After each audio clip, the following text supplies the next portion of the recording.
नमस्कार। आज का कहानी है अनाज का अपमान।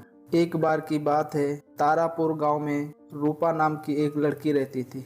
वह देखने में बहुत सुंदर थी, लेकिन उसकी एक आदत खराब थी कि वह खाना बहुत बर्बाद करती थी।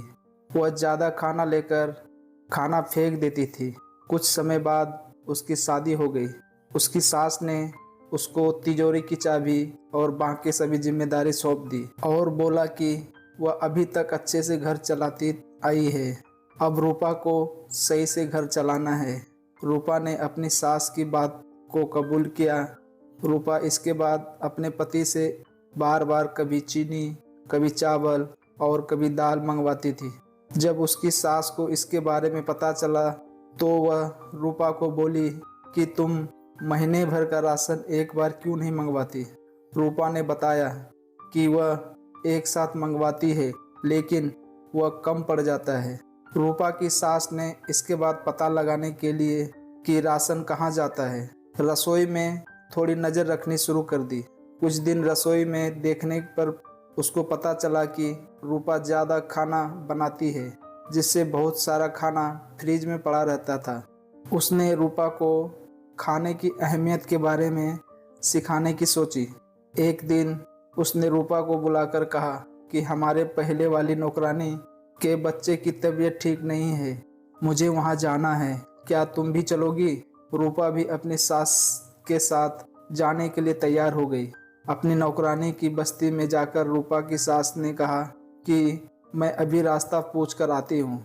इसके बाद रूपा वहीं खड़ी रही। रूपा ने एक घर के अंदर देखा तो एक छोटा सा बच्चा भूख के कारण रो रहा था। उसकी माँ ने अपने अनाज के सभी बर्तन देखे, लेकिन वो खाली थे। यह देखकर रूपा को रोना आ गया। कुछ देर बाद उसकी सास आई और उसको अपनी नौकरानी के घर लेकर गई।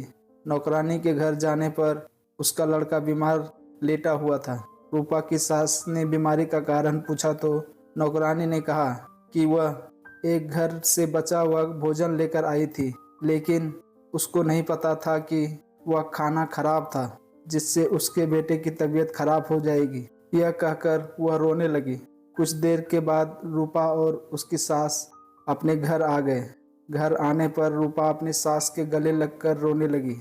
जब उनकी सास ने कारण पूछा तो रूपा ने बताया, मैं भी खाने को कितना बर्बाद करती थी और किसी को खाने के लिए 2 वक्त की रोटी भी नसीब नहीं है। उसने कहा कि अब से वह खाने को कभी बर्बाद नहीं करेगी। रूपा को खाने की कीमत महसूस होने पर उसकी सास बहुत खुश हुई।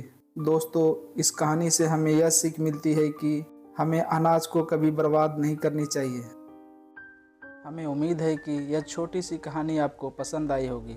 अगर यह कहानी आपको पसंद आई है तो चैनल को लाइक करें, शेयर करें, सब्सक्राइब करें और घंटे का बटन दबाना ना भूलें। आपका अपना कीमती समय देने के लिए बहुत बहुत धन्यवाद। आपका दिन शुभ हो।